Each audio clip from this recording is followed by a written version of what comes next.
see him. But we're going to have two speakers tonight.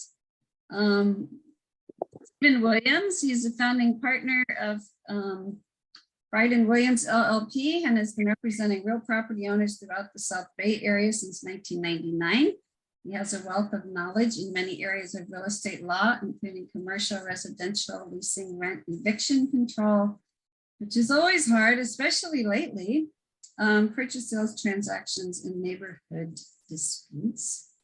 And then David Calderon, did I say that right, David? Okay.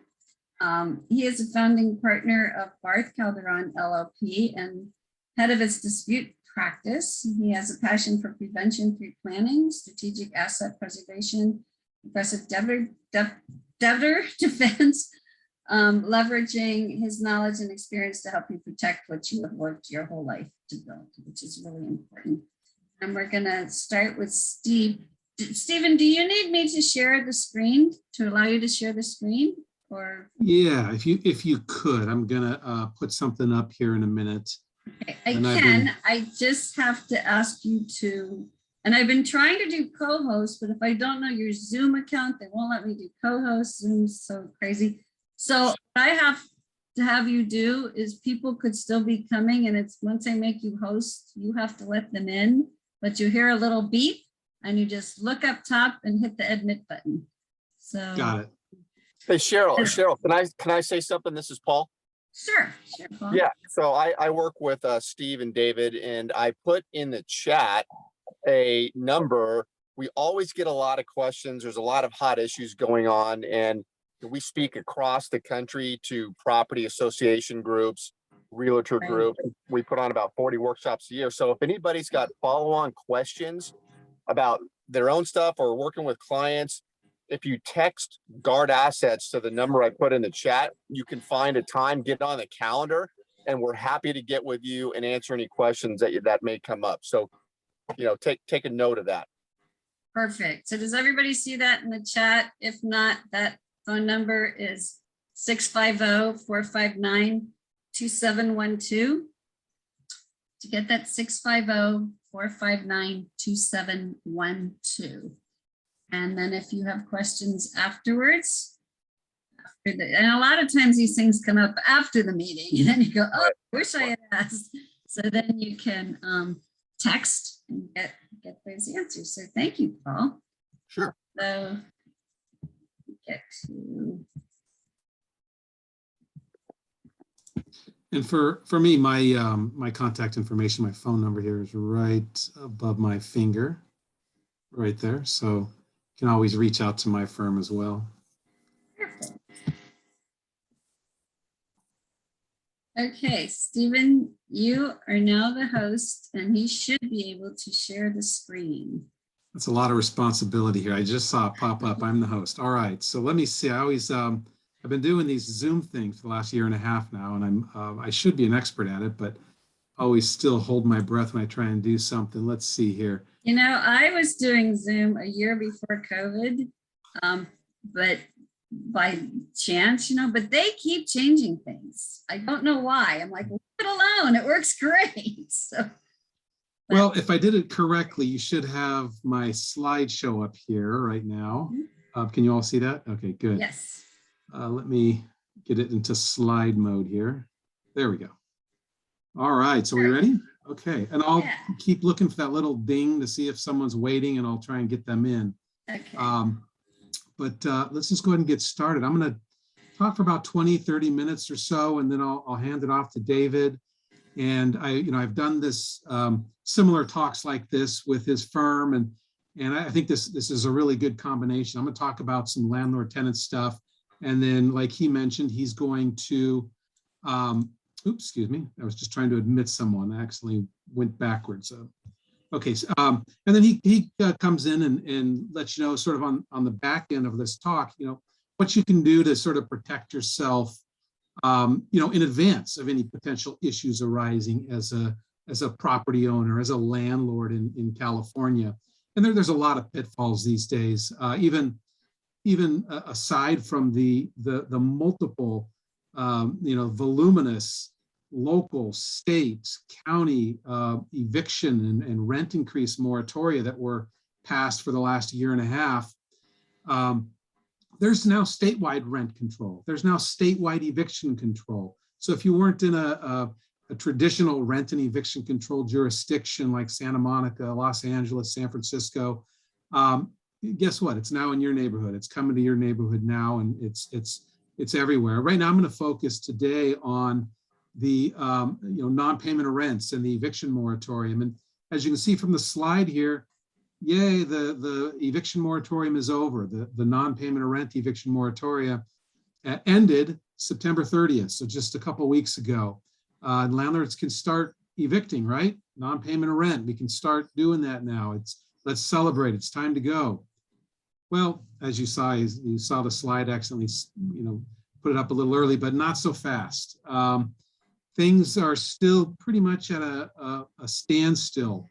And sort of the story that I tell, we've been monitoring this for the last year and a half, and hearing tenants advocates lobbying for stricter laws and continuing laws and things, pushing out even further with the argument of and this was a common phrase I heard, the tsunami of evictions that were coming October 1st, that everyone was just lining up to get into court and file their eviction lawsuit and displace tenants, and that there weren't enough protections in place. Well, that's not the case. There's ongoing issues. There's still local eviction moratoria that you still have to contend with. Now, those are few and far between. Right now, there's only a few that I'm aware of that are still existing, which are in Los Angeles, Berkeley, San Francisco, or excuse me, not even San Francisco, but Berkeley, Oakland, Alameda County, and believe it or not, Fresno. Those are what I'm aware of that have the continuing eviction moratoria that sort of extend beyond and superseded the state eviction moratorium. In most of the other areas now, the statewide eviction moratoria controlled, and once that expired, you can now proceed with traditional evictions for the most part.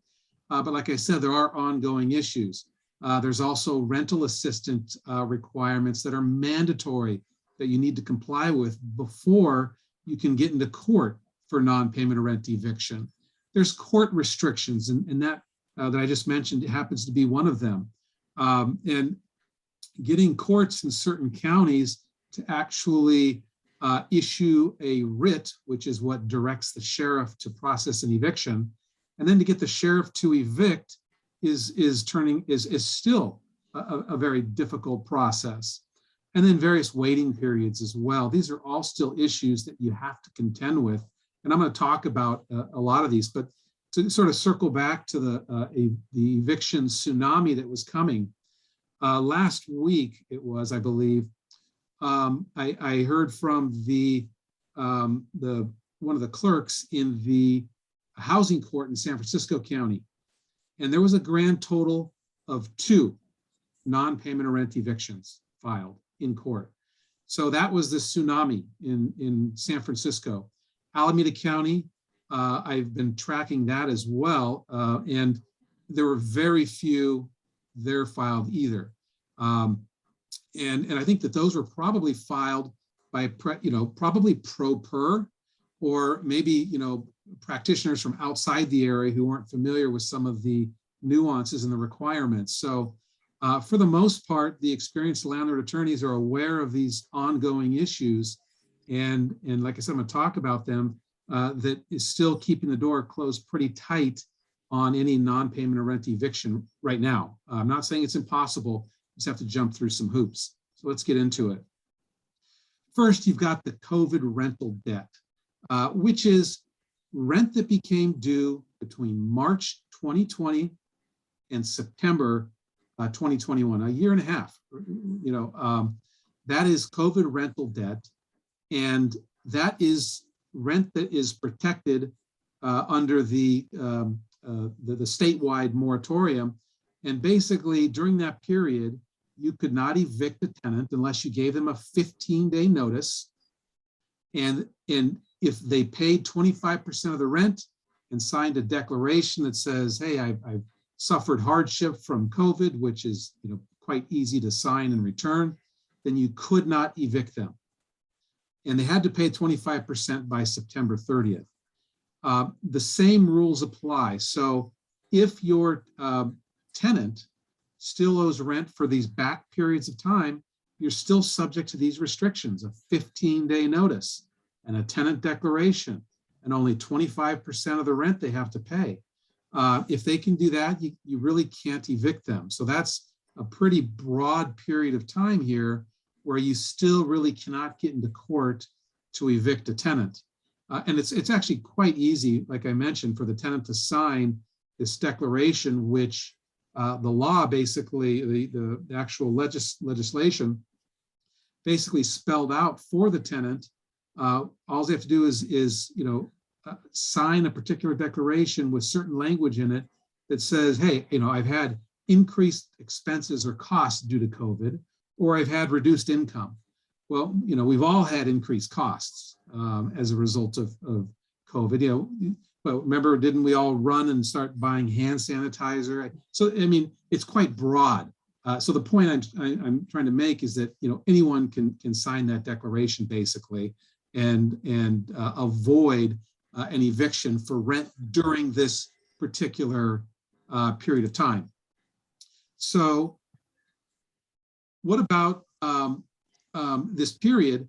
What else is required? Well, guess what? If you did not serve a particular informational notice within a deadline, then you're precluded from asking for that rent in a non-payment of rent eviction action at any point. So I mentioned earlier, you can give a 15-day notice and the tenant has to pay at least 25%. But if you did not give one of these 3 informational notices, then you cannot do so for any rent that was due prior to the date it was required to be given. So for instance, that September 30th informational notice deadline, if you did not give that informational notice by September 30th and rent was due for September or August or July, then you're out of luck for those months. You could seek with a 15-day notice October, because, well, October is actually after the period of time. So you could potentially seek rent for period, after that deadline. But if you did not give the notice within that requisite time period, then you're stuck. And like I mentioned, there were 3, with the latest being July 31st, 2021. And one thing that's significant is when you're evicting for non-payment of rent, you're giving your standard notice to pay rent or quit, you are limited to only 1 year of unpaid rent. Well, the moratorium legislation told that statute of limitations, so told that period of time, meaning you could now seek rent all the way back up to March, all the way back to March 2020, so long as you gave these informational notices and you're not precluded because of that 1 year period. Well, what about rent going forward? So prospectively, remember the period ended September 2021. So October going forward, well, I should be free and clear, right? Well, yes, you can demand 100% of the rent.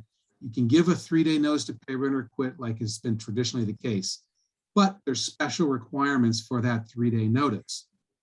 That notice shall include the following: the amount of rent demanded and the date each amount became due, which is pretty standard. The telephone number and internet website address of the government rental assistance program. So that's new. You have to stick that in your notice. And the following language in bold text, at least 12-point font, all of this nice language right here. All right. So you've got to plug all this into your notice. You can't just go and pull out, your old 3-day notice to pay rent or quit that you were using pre-COVID. That's not going to apply. And this will extend for the period October 1st through March 31st of 2022. So for that period of time, you have to use this special notice. Thereafter, presumably, you'll be able to avoid some of these restrictions or requirements and give your traditional 3-day notice. But that remains to be seen if there's any change in that avenue. But at least for now, we have a definite period of time. And if you note down here, this information in your notice all pertains to rental assistance. So encouraging the tenant to apply for some program to get the landlord paid through the government, through a rental assistance program, and avoid eviction. And guess what? The landlord, him or herself, must actually apply for the rental assistance. So the landlord still has an obligation not only to provide this information, but to actually affirmatively apply.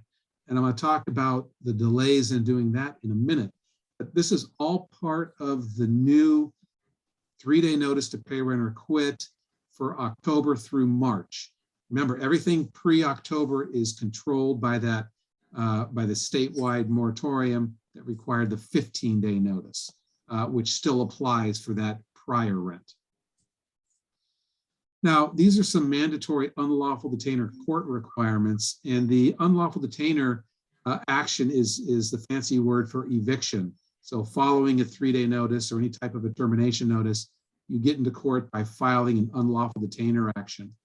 And these requirements apply to rents due between March 2020 and March 2022. So it's going to continue to control for an entire 2-year period of time, 2 years and a month, really. You're going to have to comply with these new court unlawful detainer requirements. And these are just some of them. There's other requirements as well, including a very lengthy and complicated form that has to be filled out to accompany your lawsuit when you try to file it with the clerk of the court, who is going to go through it with a fine-tooth comb and make sure you checked all your boxes and did everything properly.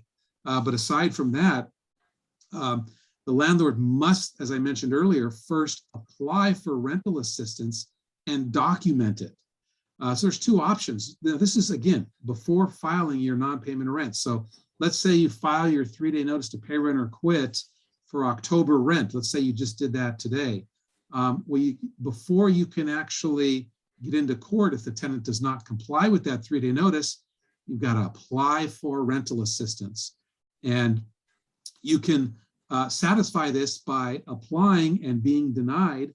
You better have your documentation to show that, or applying and 20 days have passed and the tenant did not cooperate. So really, I see this as a 20-day waiting period. You're not going to get into court on a non-payment of rent case until you have let that full 20 days run minimum. So it's no longer, it's a 3-day notice, but it really isn't a 3-day notice because you've got this long period of time before you can actually get into the court system. And Adam, this may sound pretty crazy for you, having come from Florida, with all these crazy landlord-tenant things, but this is, this has been evolving for years in California. And by evolving, I mean the landlord-tenant, the tenant protections, and it's just been, of course, upped here by the moratorium, the COVID pandemic. So your notice must also include information, like I mentioned, about obtaining, about the tenant's right to obtain rental housing, rental assistance, and through these various organizations. And you, the landlord, can also get further information about the rental assistance program and how to apply. So the one exception to this, these unlawful detainer and notice requirements that are ongoing from now through March, is our tenancies that were established October 1st or later. So if you entered into a new rental agreement October 1st or November, November 1st, that tenancy is not going to be subject to these strict requirements. So, so those ones will be sort of your traditional 3-day notice to pay rent or quit. So aside from evicting, what about trying to collect, for unpaid rent? Any any point during, from March through September 2021. So March 2020, that year and a half, what if I want to, since I can't evict for it, how can I get it back? Well, the court says, well, one, you can either try rental assistance. If you don't get rental assistance, then you can get into the courts for traditional breach of contract action. You're seeking the rent. And that includes not just the rent, but any monetary obligation under the rental agreement. So if the tenant owes for utilities, for instance, or a parking, things like that, those would be included. And here's the thing, the court does not open its door until November 1st. So, a lot of landlords have been sitting on their hands for the last year and a half, waiting for November 1st, because that's when the courts will open up and you can file your action to collect that rent, to try and obtain a judgment to collect that rent. Now, guess what? That can be filed in small claims court, no matter the amount. You have a $100,000 COVID rental debt that's due. You can file in small claims court, which has a traditional limitation of $10,000. This state legislation opened the doors for all COVID-related rental debt claims, unlimited, no matter the amount. So you can still get into small claims court and hopefully keep down some of your attorney's fees trying to get a judgment to collect it.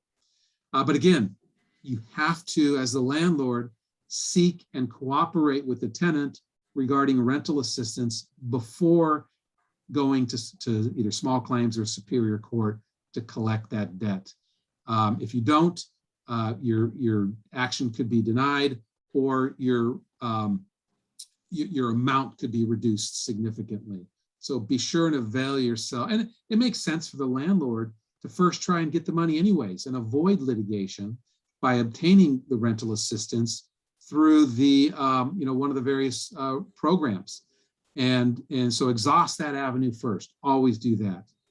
And with that, I tried to speed through it. Sorry, I went a little quickly there, but I know I know we're up against it with time, and I wanted to give David plenty of time to go in and look. Hey, if you misstep here and suddenly the tenant, turns around and files some sort of an affirmative lawsuit because you have wrongfully endeavored to recover possession or wrongfully attempted to evict the tenant or constructively evicted the tenant because of these actions, you're going to want to make sure you have the right protections and setup in place to minimize your risk for liability. So with that, I'm going to go ahead and stop sharing here and try to turn this back over to you as the host, which again may sound easier, maybe easier said than done. Let's take a look here. Can you hear me? Uh-huh. Okay, so let's see. Maybe if you can walk me through this. Yeah, if you just hit escape, and then down at the bottom, it should say stop sharing. Okay, there's stop share. Good. There you go. And then Yeah. if you see my name, there's just a little more cover got up it. my name. Got it? Got it. I have I'm a learning here. Thank question. you. I have a question for you. So I'm getting a lot of landlords that are just trying to sell. We this whole thing scared us. In fact, I met with a lady yesterday, had 8 properties, and she's like, I'm done. I just, we want to retire. We're too old to put up with all this. Is there anything different than, when you're going to sell because of all this, or do you still just give them notice that you're selling the property? Good question. So I talked today about non-payment of rent. All right. Now, there are other avenues to potentially evict. Traditionally, you would just give a 60-day notice. But then along came statewide rent and eviction control, which kicked in January of 2020. So it's, and what that does is it brings into some form of renter or eviction control many, if not most, properties in California, in all jurisdictions. And in order to evict under that ordinance, you have to have just cause. And the intent to sell is not in and of itself just cause.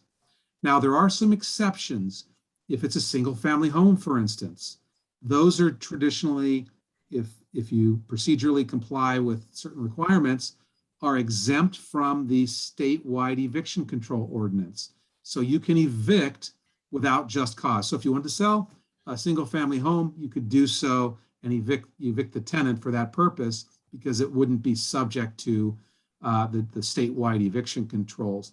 Now, if it's a multi-unit, it's going to be more difficult. All right.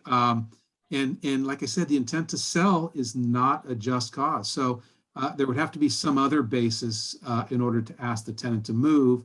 And unfortunately, the eviction control ordinance does not put forth a whole heck of a lot of elective avenues to evict a tenant, but there are a few angles.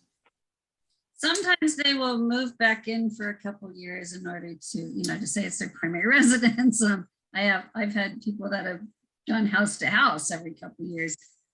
So that is one of them, to say we're going to move back in. But I know in some cases you can sell it if it's not going to be sold to someone who's going to rent it. So this is going to be a primary residence and not a rental anymore. And with multi-units, that's quite difficult, because most likely the person that buys them is going to rent them out. Yeah, you're right. And owner move-in is a just cause under the law for eviction. So if it's a multi-unit, an owner who's purchasing it could potentially move into a unit and displace a tenant for that purpose. But the person doing the eviction has to be the one to have the intent to live there. Okay. Anybody I have else? a question for you, Susan. Questions? Go ahead, Larry. Yeah. If someone says they can't afford to stay there because they lost their job because they refused a COVID shot, is that grounds when they can't get unemployment insurance?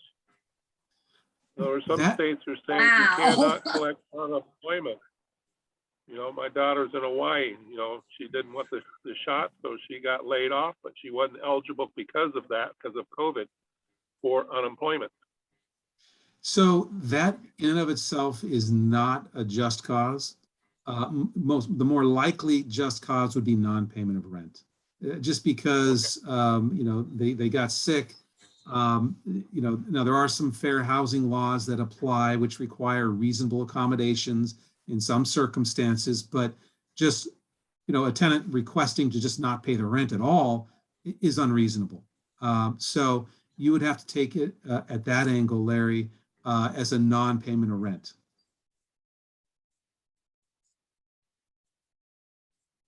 Wow, it just gets complicated. I didn't even think about it. If you didn't get the vaccine, you're not getting unemployment. Wow. Anybody else have a question for Stephen?